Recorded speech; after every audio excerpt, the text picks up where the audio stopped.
Before we start the program, let me highlight two quick logistical issues.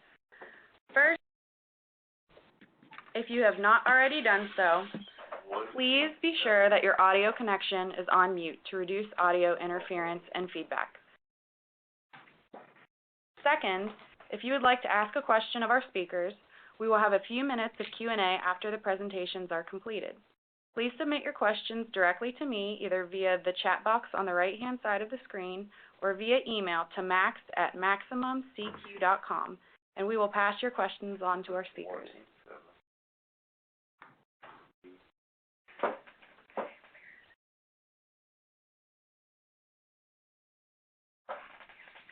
And with that, let us begin our program by introducing our first speaker for the afternoon, David D'Angelo, President of Trivium Industries. David D'Angelo is the president and founder of Trivium Industries. David has the passion, charisma, and leadership to make Trivium Industries become the industry leader of environmental-friendly products. David graduated from Brock University in 2012 with a general arts degree with a focus in business.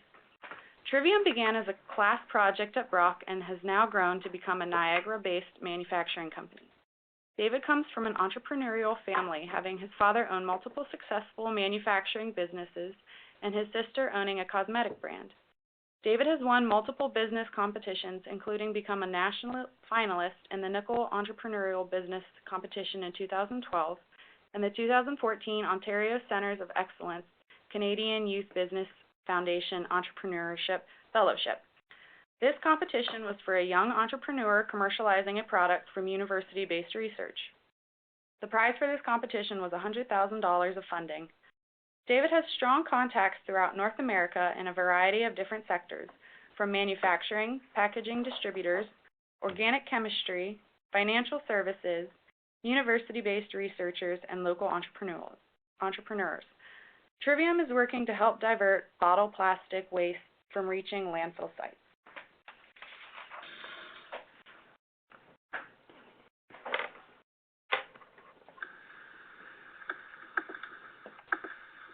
Hello everyone, thank you for the opportunity to speak this afternoon. My name is David D'Angelo and I'm the president and founder at Trivium Industries.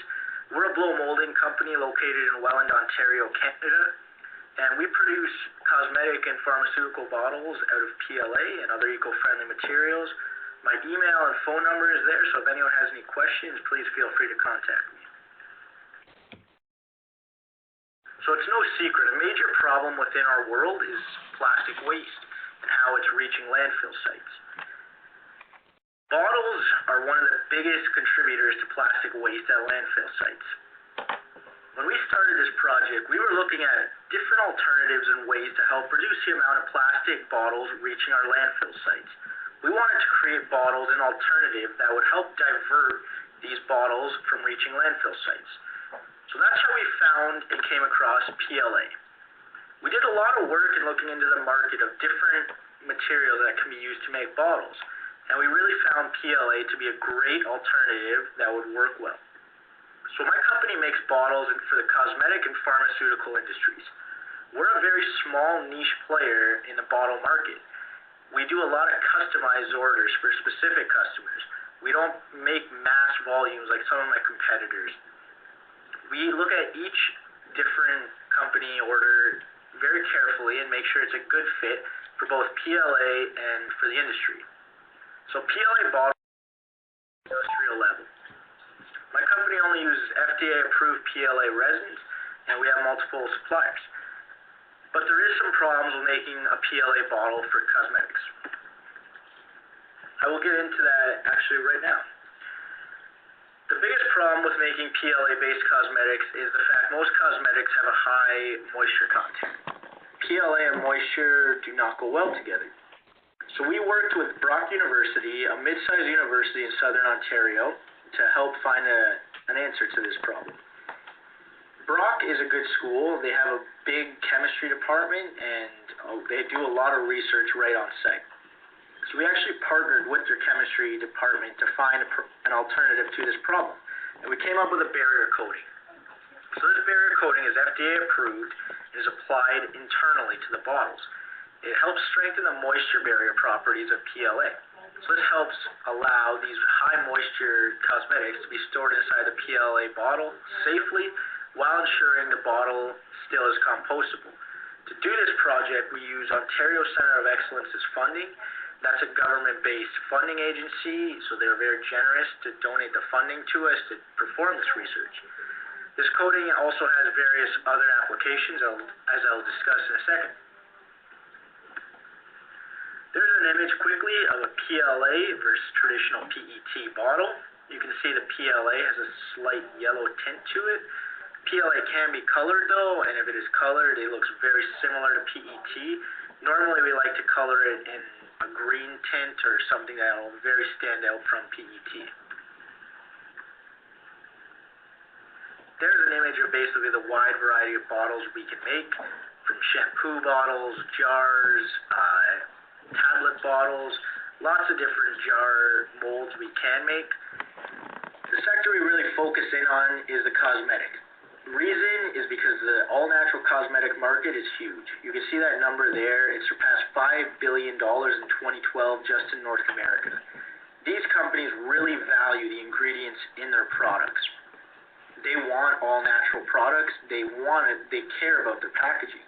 They're the ones who are interested in our packaging and we like to sell to because we know their ingredients don't have any harsh ingredients, sulfates and other stuff.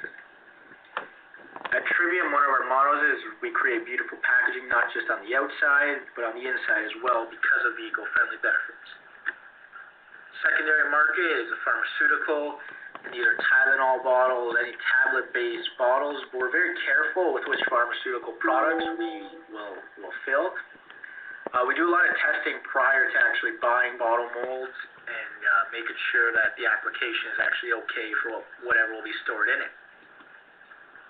As you can see, Bath & Body Works, Neutrogena, these are just the huge cosmetic players. We don't sell to them at this time. We potentially will someday. Like I said, right now, we're more of a niche player that does custom orders for privately owned brands. As I was just getting into, any order we do, we send our customers sample bottles and we have them do some testing prior to running the full production run. This is just to ensure that all the ingredients in whatever product, if it is a cosmetic or pharmaceutical, it has proper compatibility.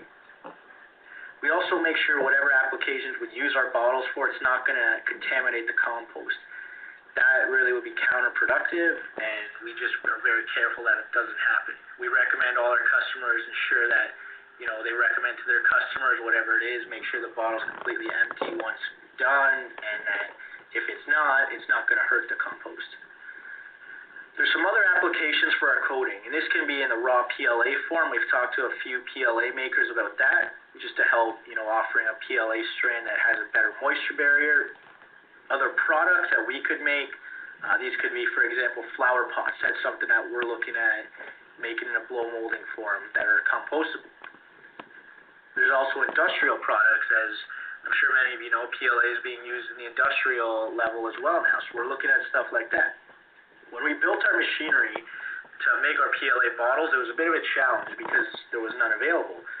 There's only one other blow molding company in North America making PLA bottles, so especially the machinery for the coating, we had to custom build the whole thing.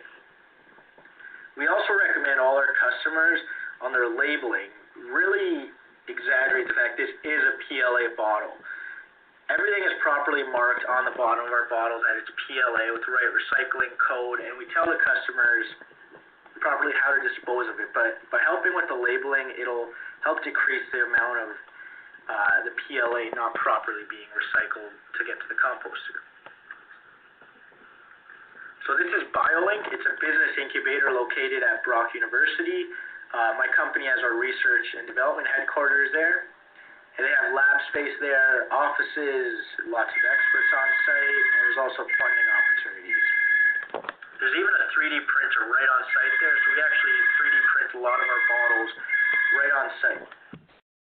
If anyone is looking to innovate, BioLink is a great place to go. There's lots of different experts there that you can get in touch with, and I provided the email of the general manager so you can contact him directly if you have a project you would like some research done. He can potentially help you lead you in the right direction of funding opportunities. apologize for the phone ringing as well in the background. So quickly, the story behind my project, it started actually as I was a university student about 3 years ago when we were looking at different alternatives to reduce plastic waste. And I won a national entrepreneurial competition. It's called the Nickel Entrepreneurial Award. And I also won in 2014 the Ontario Centre of Excellence's and Canada Youth Business Foundation Entrepreneurship Fellowship Award. This award helped business off the ground for a university student that's basically come up with an innovative project. So I really found an opportunity in the bottle industry for a need for eco-friendly plastics, bioplastics. My sister actually owns her own cosmetic brand, and through her I met many of her distributors and suppliers, and I've seen from them there's no one really doing it at the manufacturing side. So I seen the opportunity there, and that's basically what got this project off the ground. And we've since now are ready and producing bottles. Like I said, we did research with Brock University's chemistry department, and we do ongoing research there. This is my factory and corporate offices. It's 16,000 square feet. We also have an acre of land behind our building in which we can quickly expand and add a bigger warehouse and manufacturing space. That's in Welland, Ontario, Canada. So thank you for your time this afternoon. There's again my email, and you can check out our website. Dan Lynch is the Director of Operations at BioLink. Please feel free to contact myself, or you can contact Dan directly. And thank you for your time. Have a great day. Thank you, David. And now I would like to introduce our next speaker for the afternoon, VP of Technology at Plastic Suppliers Incorporated, Francisco Cavalcanti. Francisco joined Plastic Suppliers in 2012 as Vice President of Technology. He is responsible for global research and development, quality, and process engineering. He's worked on the development of new products such as stand-up pouches, bags, and laminated structures for FFS. He also has experience with management of quality, technical services, and operations in the flexible packaging industry with medium-sized converters in the U.S. Francisco has over 15 years experience on the manufacturing of PET films in the U.S. and Brazil, managing operations, research and development, quality engineering, and maintenance. He has led or participated in plant projects and startups, PVDC coating, and metallization of PET films, co-extruded PET film line. Mr. Cavalcanti received his BS in Electronics Engineering from the Instituto Tecnológico de Aeronáutica in Sao Paulo, Brazil. Well, I would like to thank OBIG for the invitation to have this presentation. It's a great opportunity. And thank you all the participants on this webinar. That's a great tool. So we'd like to start by giving an overview of plastic suppliers, and then going to our products that are basically the products of interest here for PLA are grouped with shrink sleeves and blown PLA films. Okay?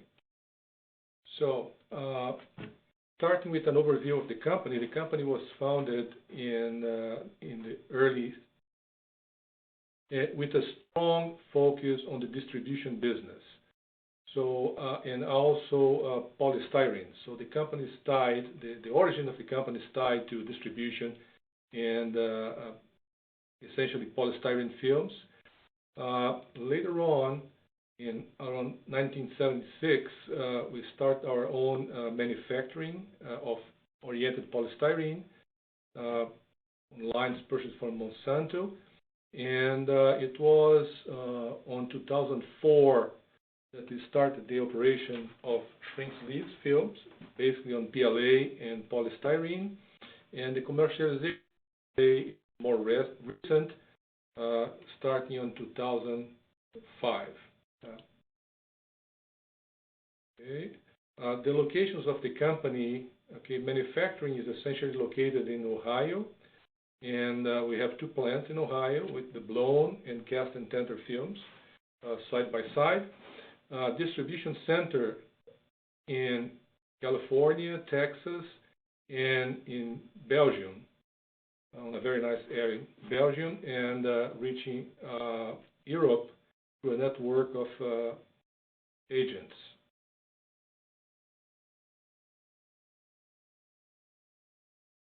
Our manufactured products are essentially made on a cast and tenter line and blown film lines. Okay, we'll concentrate on the EarthFirst PLA films, which are cast and tenter and blown. So the first line of products that we'd like to introduce, I'm sorry, a little too fast here, we have some lag, but our markets, they are essentially the flexible packaging business, of course the shrink sleeves and temporary applications. As I mentioned, the envelope windows and also folding cartons are part of our business. So starting with the shrink sleeves, the case for the shrink sleeves is essentially to differentiate products. So several consumer research, they point out that the consumers, they take very little time to make a decision shopping. So it's very important to differentiate the product and catch the consumer's attention, and that's what shrink sleeves help to do.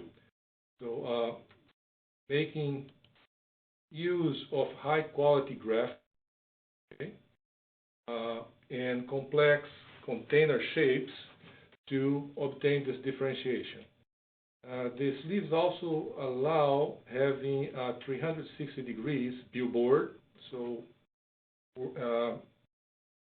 which can be used for marketing of the product, and provides also product protection with the tamper evidence characteristic of the shrink sleeves. In addition to all that, it also provides a lot of flexibility to the manufacturers, as it's very relatively easy and inexpensive to change sizes and types and so forth. So the process to produce shrink sleeves starts with the production of the film. It's a transversally oriented film. That means it stretches on the cross direction of the film. So if you take a roll of film and make it shrink, you're going to have a roll of film that has the same length as the start, but it will be much narrower than originally. Okay. Then after that, you go through the classical process of printing using flexographic, rotogravure, offset, and a variety of inks for that. Okay, solvent-based, water-based inks, UV cured, electron beam cured, all of those are possibilities. Once the film is printed, okay, it's lit to the correct width, and the converters make a tube out of it. That's the seaming process. That's usually done using a solvent that would fuse the film into a single sleeve. Okay? And after that, the application, okay, where a row of the sleeves is cut to length and thrown over the bottles that needs to be labeled. And this is usually a very high speed process. So the speeds can go up to 600 bottles per minute. It's a very performing process. So just to illustrate the production line, okay, what we see here is a typical bio-oriented film line where the resins are blended and extruded into a flat film. The film goes through a machine direction orienter, but usually is not used. It's just conveying the film and goes into a transversal direction orienter where the film is taken to the right temperature and stretched on the transversal direction several times. So you have a film that's much wider than it was at the beginning. So the film is then, rolled up on a master roll, and the roll is cut to width according to the applications.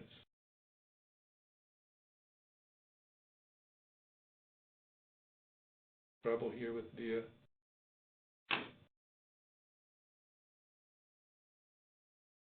okay.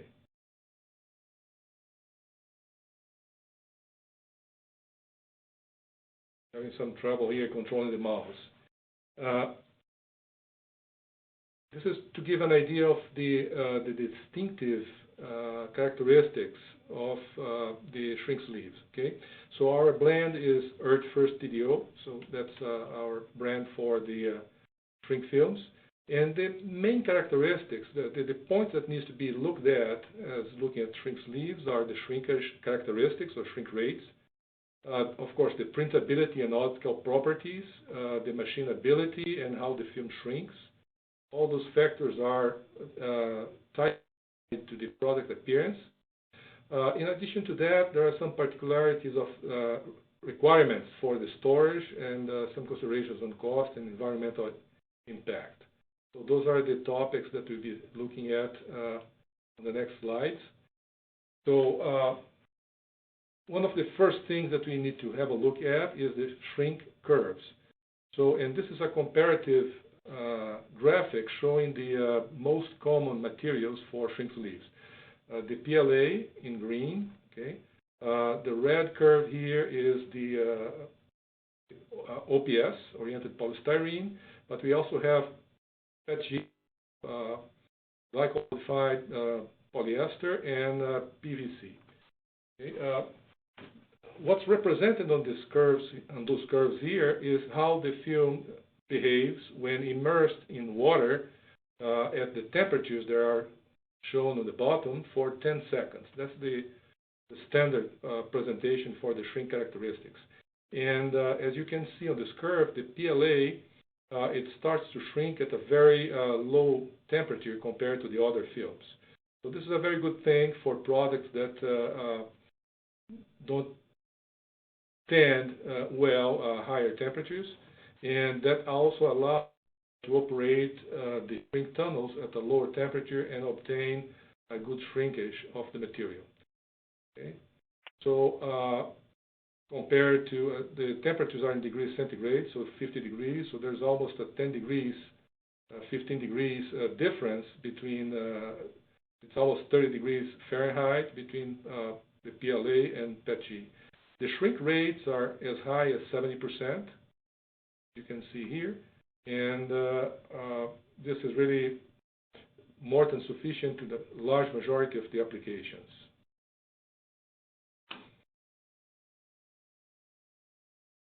So not advancing well here. Okay. So the EarthFirst TDO, so the lowest shrinkage temperature is one of the characteristics, so it's less dwell time in the shrink tunnels, less thermal impact on the container itself and the product, and of course some energy savings if you need to operate the tunnel at a lower temperature. The film has a very good printability with high surface energy. That means good ink transfer, good wettability to favor the printability. Very good optical properties, low, high gloss, okay, high clarity. Is adequate for printing with flexographic, rotogravure, offset, digital printing. So all the most common printing methods. And as I mentioned, water-based inks, solvent inks, and UV cured inks are all used for this film. PLA has also a very high elasticity modulus. It's a relatively stiff film, comparable to PETG, so polyester. So that allows to down-gauge the film. This is another important characteristic on source reduction when you make the less material. So those sleeves, they are very thin, so they need to be projected over the bottles, and you need to have some stiffness to do that. And so this film is available on 60 down to 40 micrometers. is about 157 gauge.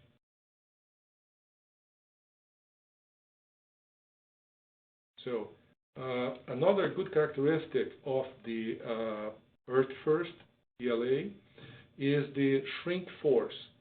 So when a film shrinks around the container, okay, it tends to squeeze the container a little bit, and PLA and polystyrene tends to squeeze the container more gently than other films, like PETG, for example.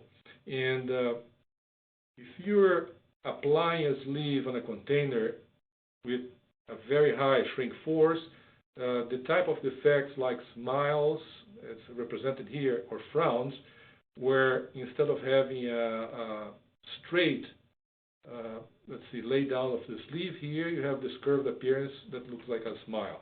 So this is associated essentially to the force of shrinkage, and as we can see, typically EarthFirst is about half of the shrink force of typical PETG sleeves. Okay. Sorry. In terms of storage requirements, okay, the EarthFirst sleeves, they have no natural shrinkage. That means they are kept on temperatures up to 100 degrees Fahrenheit without shrinking.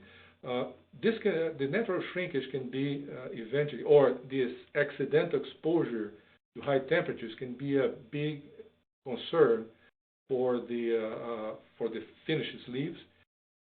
They need to go over an equipment that has a kind of a cylinder where the sleeves need to slide, and if they shrink a little bit, it may become too tight and impossible to use. So it's very important the natural shrinkage to be minimized. In this case, is mainly none. The storage temperature is up to 100 degrees Fahrenheit, so most of the films are recommended to be stored up to 77 degrees Fahrenheit, so this is another advantage. And another great point for the PLA is some yield advantage. As the density of the PLA is a little lower than polyester, the regular polyester, the proportion is about 124 to 132. The amount of material, the weight of material that's used to cover the same surface, as indicated here by the basis weight, is a little less. That means it has a 4% advantage over PETG. Of course, the oriented polystyrene is much lower density. It's about 103. Okay. And on this slide here, we can see a typical data sheet for the EarthFirst TDO PLA. So thicknesses, now we can go much lower than 197 gauge. That means 155 gauge. But the film has a great machinability. Here we have the ultimate strength. The shrink rates are up to 70%. Okay? And excellent haze, less than 5%. And the storage temperatures, as we mentioned, up to 100 degrees Fahrenheit. Okay? So the next line of products is our blown PLA films. So it comes from a blown film line, this representation. That means the pellets of PLA are dried and they go through an extrusion process through a circular die, okay, where blowing a bubble. So we are injecting air through the middle of the die, make this bubble, then the bubble is collapsed in a collapsing frame. Okay, you have the film being drawn here. You cut the edges of the film, so you split it in two. And this is in a nutshell, the blown film process. Okay? The EarthFirst PLA is essentially used for flexible packaging, okay, and overwrapping. So vertical form and horizontal form fill and seal packaging. It's a very good product for produce, for example, due to the breathability of the film. It's also used, and we have a lot of applications, mainly in Europe, for overwrapping. Also very good for lamination to folding cartons, as you have a very good clarity film. Of course, labeling, as Dave was mentioning, the PLA bottles. We have several applications of PLA films for labels on PLA bottles. Bag making. Some customers use the PLA as a grease barrier on paper bags and things like that. It also adds to the stiffness of the bags due to the high modulus. Okay? And also, the film has high permeability to oxygen and water vapor. So a typical data sheet of the product, if I can go to the next slide, okay, is here. So we have a range of thicknesses going from 60 gauge to 300 gauge. The yields are, of course, one characteristic of the PLA, because of the density, is about 124. So it has, let's see, a large yield difference if compared to polyethylene and polypropylene with densities of 0.9, 0.92, 95. So, of course, this is it make the product a little more expensive compared to those low density films or higher yield films. And I just would like to highlight the barrier, the breathability numbers on the bottom with just to give an idea on moisture permeability. For example, if you're talking about a barrier film like a BOPP, it's typically 0.3 grams per 100 square inches per 100 square inches. This film is much more breathable than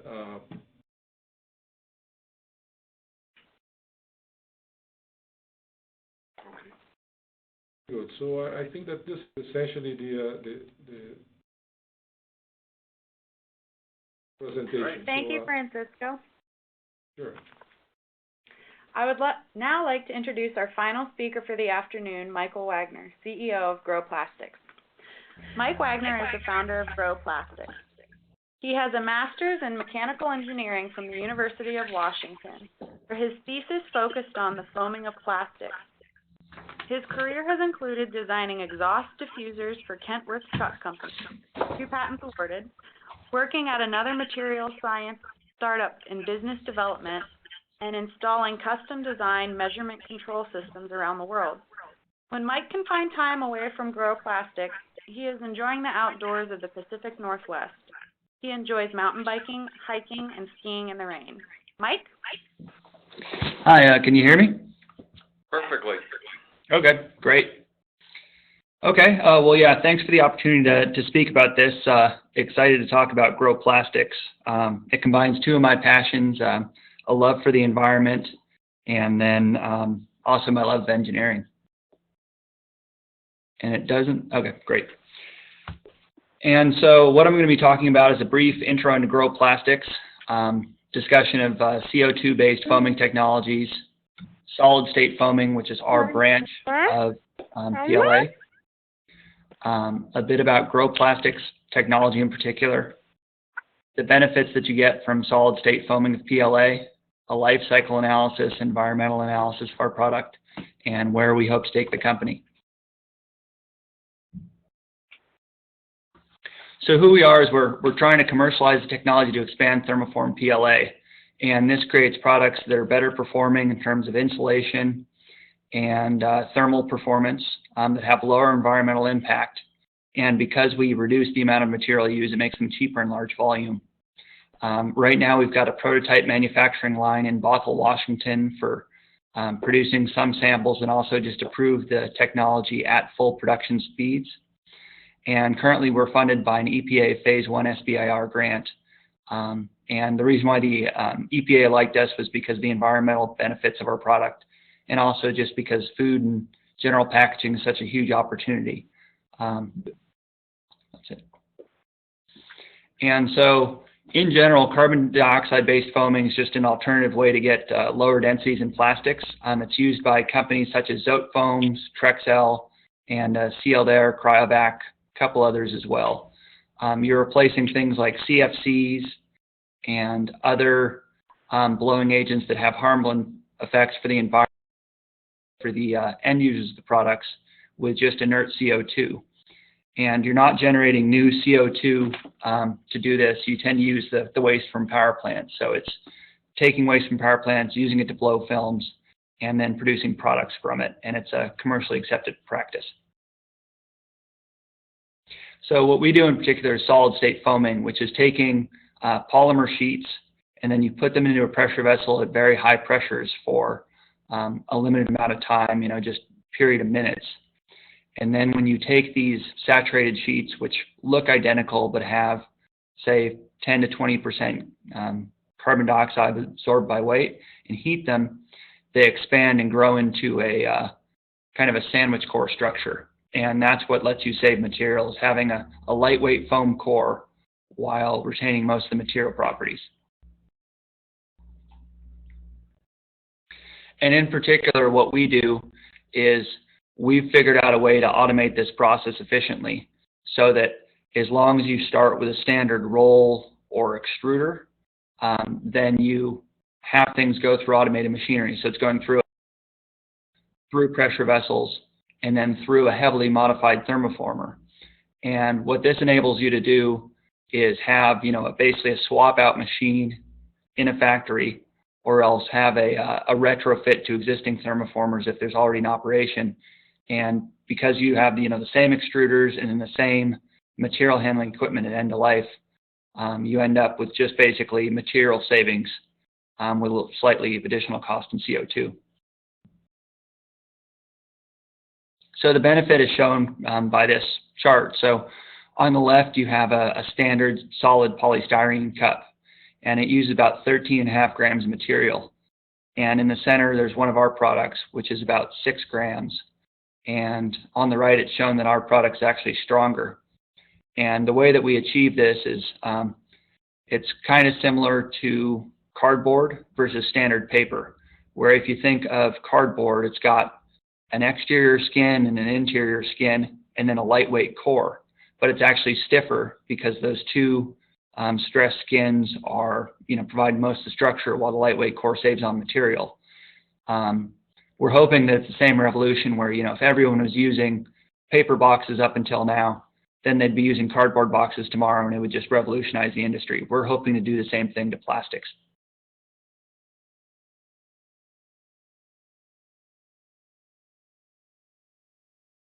So this video shows a demonstration of the properties of our product versus one of those blue party cups.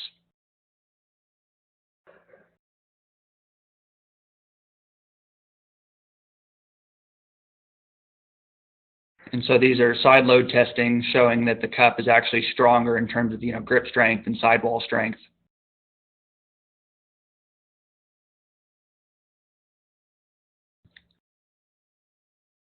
And these two are showing top load strength, showing that our products with much less material are actually still stronger. And so what this means is that if you have a yogurt container or something, then you can actually still use it and get the same top load strength while saving money and lowering environmental impact.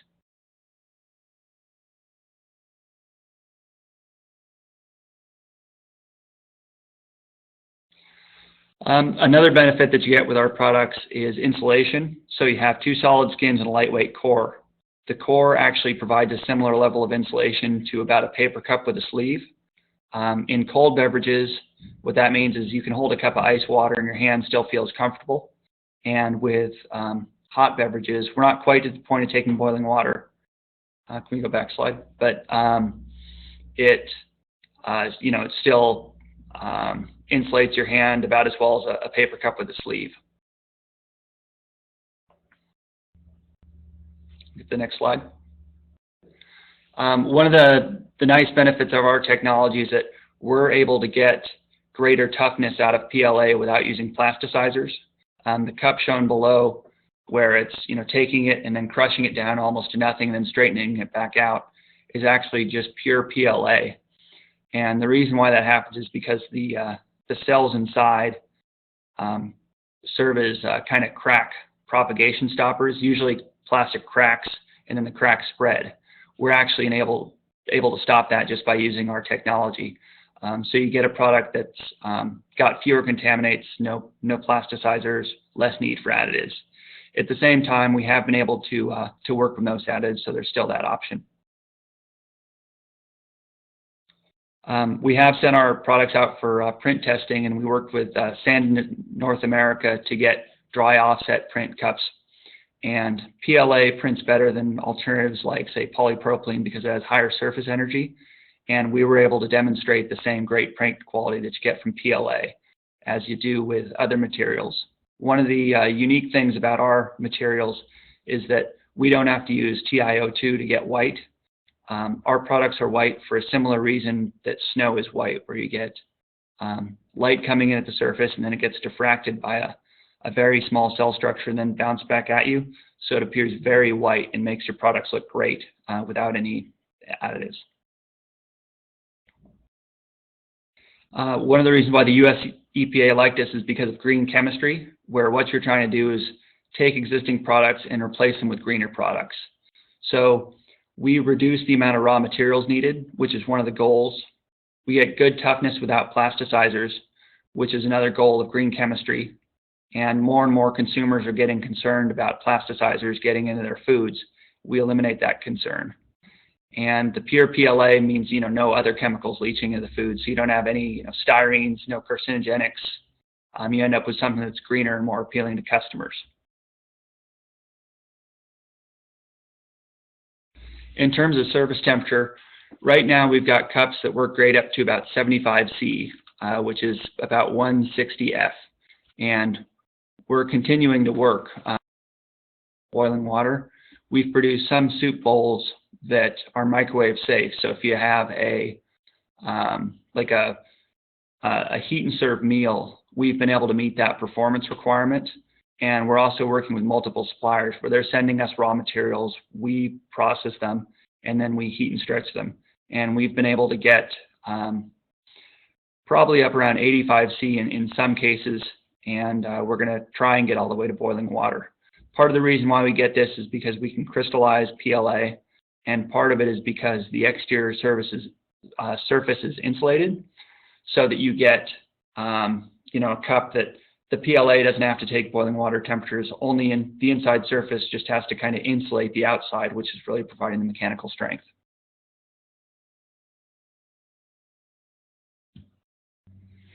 In terms of the environmental benefits of our technology, we actually took a life cycle analysis by Dart Container, which was showing how great polystyrene foam is for the environment, basically through material savings.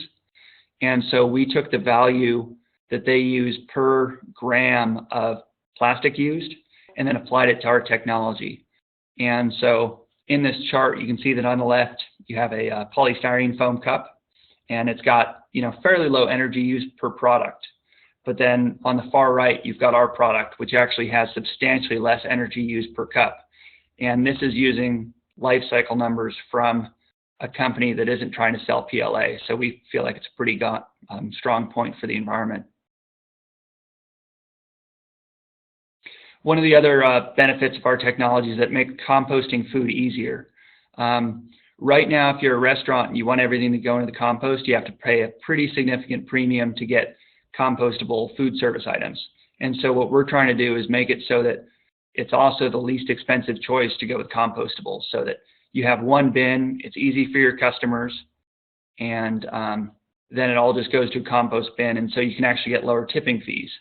And the reason why we think this is really important is because food makes up the largest percentage of items diverted to landfills, and it ends up generating methane. And so what we're trying to do is not just have greener products, but also make greener behaviors for consumers and have a positive overall effect on the environment. In terms of immediate target markets, right now we're in an R&D facility, so food service products, we're not FDA certified yet in terms of production, so we're hoping to find niche agricultural or non-food service items. And then long term, the food service market is about $20 billion, just cups and lids is about $7 billion annually. And so there are pretty big markets for our technology where being greener, being cheaper, and being better performance seems like a good fit. In terms of the economics of our products, we're in a good spot where polystyrene prices are shown in the graph below, where it's been going, or oil prices and HIPs are shown in the graph below, and it's been increasing over time and has a lot of volatility. So polystyrene may be around like $1 a pound, and PLA is getting down to significantly below that. And so as our products get lighter and lighter, more towards polystyrene prices, we're actually inching towards cost competitiveness with polystyrene. So in summary, what we try and do is use less material, but still get better performance than existing product. And we're looking for high temperature PLA blends, customers for thermoform products, and partners for scale up. If you're interested in this, please feel to get in touch with me. My contact information is below. Thank you. Thank you, Mike. We've had a few questions from the audience, so if you'd like to go ahead. Okay. First one is for Francisco. And with that one chart that you showed with the lower shrink film temperature that the PLA has plastic suppliers estimated the potential energy savings that can be achieved of using PLA in a shrink film versus OPS or PETG? Well, I don't have a number to share right now, but because it has the shrink tunnels, they have different operations. There are some dry tunnels, steam, and so forth, but it's something that can be done. If someone would like to contact us a little later and give an idea of the numbers, we can work on that, okay? Okay, thank you. And this next question is for Mike. You showed a lot of really interesting applications of the strength of the cups versus polystyrene. The question is, have you looked at the foam PLA for sheet applications for potential structural strength or other sheet type applications versus the plastics that are currently used in that? Yeah, a bit. We're mainly focusing on thermoforming in the near term because there's a bit more value in food service products, and it's the biggest impact. One of the problems with durable items is that they tend to have a multi-year test cycle, so people won't buy them if you have a product that they want. The other thing is that we don't necessarily work in bulk foams, so if it's something, say, like building insulation where you want something really thick, that's not necessarily the best application for our technology. Okay. All right. Well, thank you. And we also had a general comment that it's quite interesting to see the variety of applications from a bottle to a film to a cup for PLA. So the technology has come quite a ways from where it was just even a few years ago. And that's all the questions that we have, Catherine. In the interest of time, let's wrap up here. We understand that some people did not get the updated login info and may have missed part of the webinar.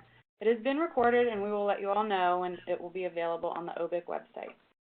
I'd like to thank our speakers, David D'Angelo, Francisco Cavalcanti, and Mike Waggoner, for presenting this afternoon. We also want to thank all of you who have joined us as participants this afternoon. We hope that you will join us again for our next OBN event on August 29th at 1 p.m., which will focus on financial tools to aid the bioproducts industry. This is just a friendly First is the last day of early bird registration for the Bioproducts World Showcase. bioproductsworld.org.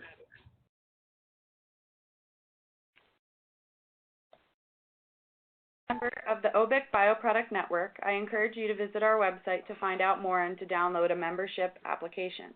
Membership in the OBIC Bioproduct Network will ensure your access to great programming opportunities such as our networking events and annual meeting, and will help you keep you and your company at the forefront of happenings in the bioproduct industry.